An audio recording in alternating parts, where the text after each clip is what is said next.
The last thing I ever wanted to do in my life was become a teacher, period. I didn't become a teacher. I went to school and I wanted to play in an orchestra, and I got a job in an orchestra, and I got tenure in the orchestra, and all was well. And then my husband proposed, my now husband proposed, still husband proposed. And he lived here in America and I lived in Germany, so something had to go, and that was the job. So I moved out for 2 months and I had no friends and had no family and I had no job and I had absolutely nothing. And I didn't know my way around town either. So after a couple months of that, I was ready to like clean toilets at McDonald's. And just about when I was looking for a job cleaning toilets at McDonald's, somebody called and said, you know, I teach at the school and they're looking for someone to do a little bit of conducting and some private lesson teaching.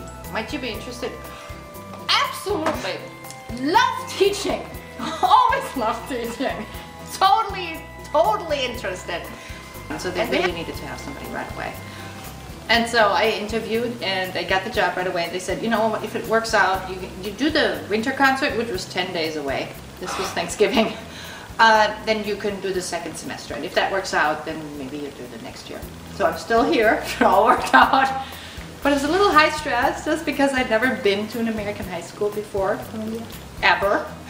So I didn't know anything. And I had never taught before orchestra. I had taught violin and I had taught German in Germany, so that was my resume, but I didn't really have credentials in an American system with an American high school or middle school orchestra or anything like that. So learning and loving music did not happen at the same time. I started playing the violin at 7, and that was my mom's idea, I think.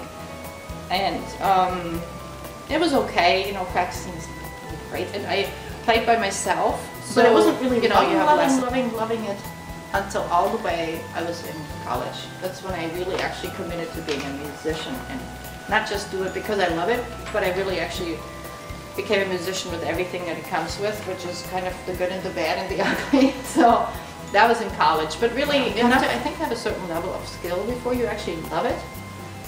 You can like playing it maybe, but you don't love it until you can do significant things with it and play fun.